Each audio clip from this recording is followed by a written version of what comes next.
તો ઉત્તર પ્રદેશના બાગપત જિલ્લામાં વરસાદે કહેર મચાવ્યો છે। ભારે વરસાદના પગલે અહીં ઠેર ઠેર પાણી ભરાઈ જતા જનજીવન ખોરવાયું। રસ્તાઓ જાણે નદી બની ગયા હોય તેવા દ્રશ્યો જોવા મળ્યા। રોડ પર કમરસમાં પાણી ભરાઈ ગયા છે તો અવરજવર કરતા વાહનોના પૈડા પણ થંભી ગયા છે।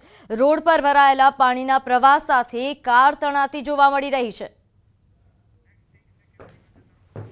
તો હાલ આ જે દ્રશ્યો સામે આવી રહ્યા છે ઉત્તર પ્રદેશના છે કે જ્યાં ભારે વરસાદના કારણે આ પ્રકારની પરિસ્થિતિઓ સર્જાઈ છે। બાગપત જિલ્લામાં વરસાદનો કહેર।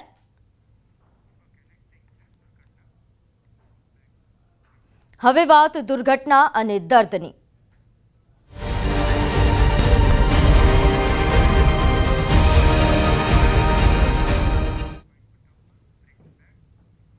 તો વડોદરાના ગંભીરા બ્રિજ દુર્ઘટનામાં મૃત્યુઆંક 18 થયો। 2 લોકો હજુ પણ લાપતા। શોધખોળ યથાવત છે। બ્રિજ દુર્ઘટનામાં ત્રીજા દિવસે પણ શોધખોળ યથાવત દેખાઈ રહી છે। નોંધનીય છે કે આ કરુણાંતિકામાં હજુ પણ મૃત્યુઆંક વધી શકે છે। બ્રિજ દુર્ઘટનાની તપાસ માટે તંત્ર દ્વારા તપાસ હાલ હાથ ધરાઈ છે, જેમાં 5 અધિકારીઓ, એક ખાનગી નિષ્ણાંત દ્વારા આ તપાસ શરૂ કરવામાં આવી છે। માર્ગ અને મકાન વિભાગના 5 ઉચ્ચ અધિકારીઓ તેમજ એક ખાનગી બ્રિજ નિષ્ણાંતને તપાસ માટે ઘટના સ્થળે તૈનાત કર્યા છે। આ તપાસ ટીમ બ્રિજના તૂટેલા ભાગનું સ્થળ પર વિઝ્યુઅલ ઇન્સ્પેક્શન કરશે અને તેમજ બ્રિજના સ્ટ્રક્ચરલ કમ્પોનેન્ટ તેમજ ફાઉન્ડેશન અને મટીરિયલ ક્વોલિટી અંગેની વિગતવાર સમીક્ષા કરશે। આ ટીમ દસ્તાવેજી વિગતો, મેન્ટેનન્સ રેકોર્ડ તથા અગાઉ કરાયેલા સ્ટ્રક્ચરલ ઓડિટના અહેવાલોનું પણ મૂલ્યાંકન કરશે। સાથે દુર્ઘટનાની પ્રાથમિક કારણોની તપાસ કરીને રાજ્ય સરકારને રિપોર્ટ રજૂ કરશે, જેમાં જવાબદારી નક્કી કરવી તથા થયેલી ખામીઓની પદ્ધતિસર નોંધ લેવામાં આવશે।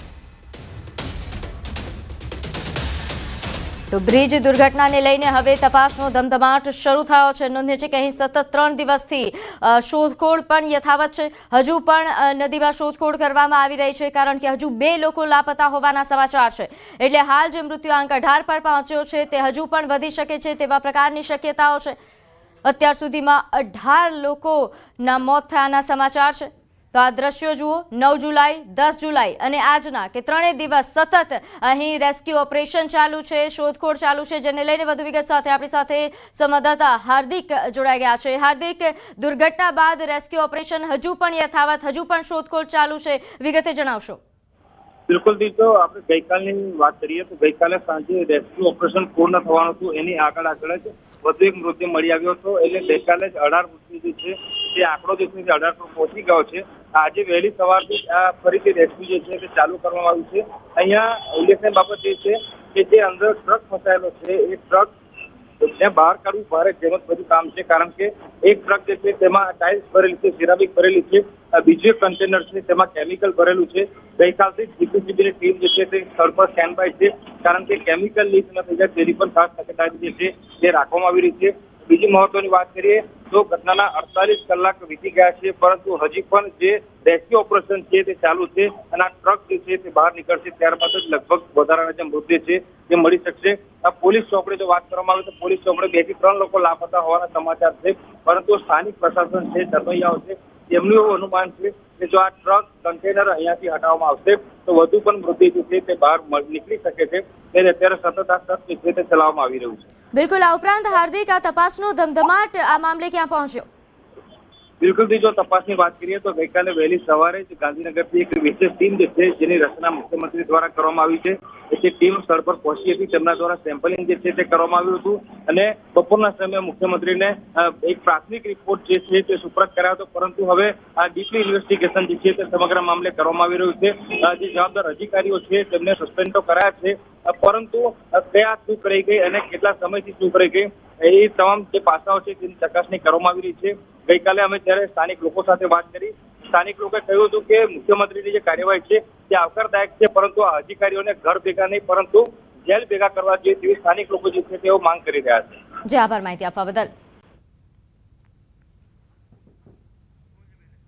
તો હાલ તપાસનો ધમધમાટ પણ શરૂ કરવામાં આવ્યો છે। અધિકારીઓ અહીં પહોંચ્યા છે, ખાનગી નિષ્ણાંત પણ તપાસમાં જોડાયા છે, પરંતુ હાલ શોધખોળ યથાવત છે। તમામ પ્રકારની કાર્યવાહી હાલ અહીં શરૂ કરાઈ છે।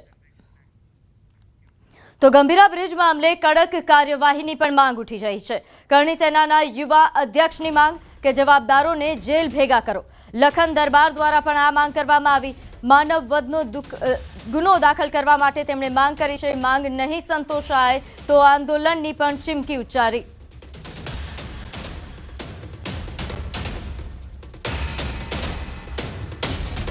ગઈકાલે સાંજે પાદરા પોલીસ સ્ટેશન ખાતે પીઆઈ સાહેબને રૂબરૂ મળીને અમે ફરિયાદ કરી છે કે જવાબદાર રોડ અધિકારીઓ પર તાત્કાલિક ધોરણે માનવવધનો ગુનો નોંધીને એમને જેલ ભેગા કરો। પરંતુ દુઃખની બાબત એ છે કે સરકાર દ્વારા 24 કલાકની ઉપર સમય ગયો છે, પછી નિર્ણય લેવામાં આવ્યો છે કે NM Nayakawala, UC Patel, RT Patel, જેવી શાહ આ રોડ અધિકારીઓને સસ્પેન્ડ કર્યા છે, માત્ર સસ્પેન્ડ કર્યા છે। ખરેખર તો આ લોકોને અત્યારે જેલ ભેગા કરવા પડે, એ લોકો પર માનવ વધનો ગુનો લગાવવો પડે। તો બીજી તરફ ગંભીરા બ્રિજ દુર્ઘટના બાદ તંત્ર ગંભીર બન્યું। વડોદરામાં દુર્ઘટના બાદ અન્ય જર્જરિત બ્રિજ અંગે નિર્ણય લેવાયો। છોટા ઉદયપુરના મેરિયા બ્રિજ ભારે વાહનો માટે બંધ કરવામાં આવ્યો છે। બ્રિજ જર્જરિત છે અને ભારે વાહનો માટે હાલ બંધ કરવાનો નિર્ણય લેવામાં આવ્યો છે। નોંધે છે કે ભારે વાહનોને 35 કિલોમીટરનો ફેર કરવાનો વારો આવશે।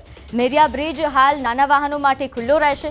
છોટાઉદેપુર જિલ્લાના નેશનલ હાઈવે 56 કે જેમાં જબુગામ અને બોડેલી વચ્ચે આવેલો આ બ્રિજ મેરિયા નદી પર પસાર થાય છે, જ્યાં અનેકો વાહન ચાલકોની અવરજવર રહે છે। ખાસ કરીને ભારે વાહનોની અવરજવર અહીં વધુ રહે છે, પરંતુ હાલ ભારે વાહનો માટે આ બ્રિજ બંધ કરવાનો નિર્ણય કરાયો।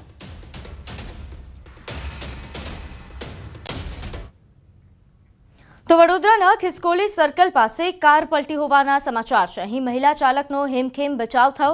અકસ્માતની ઘટનાના સીસીટીવી પણ સામે આવ્યા છે। મહિલા ચાલકે સ્ટીયરિંગ પરથી કાબુ ગુમાવતા કાર ડિવાઈડર સાથે અથડાઈને પલટી ગઈ હતી।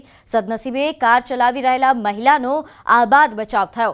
રાહદારીઓએ મદદ કરતા મહિલા કાર ચાલક હેમખેમ બહાર આવ્યા। સ્થાનિકોએ ભેગા મળીને પલટી ગયેલી કારને સીધી કરી। તો અકસ્માતની ઘટનાના આ સીસીટીવી ફૂટેજ કે જેમાં કાર પલટી ગયા હોવાની ઘટના કેદ થઈ છે। નોંધનીય છે કે તે બાદ સ્થાનિકો દ્વારા મહિલા ચાલક જે છે તેમની મદદ કરવામાં આવી, તેમને હેમખેમ બહાર કાઢવામાં આવ્યા અને કારને સીધી કરવામાં આવી। તો રોડ પર ડ્રાઇવિંગ કરતા વખતે સંભાળીને ચાલવું, કારણ કે આવા પ્રકારની ઘટનાઓ હવે છેલ્લા ઘણા સમયથી વધી રહી છે।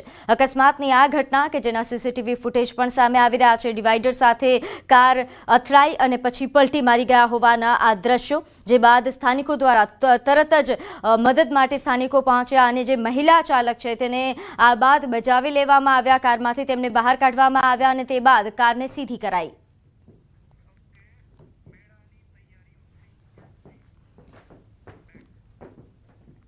તો હવે વાત કરીએ મેળાની તૈયારીઓને લઈને।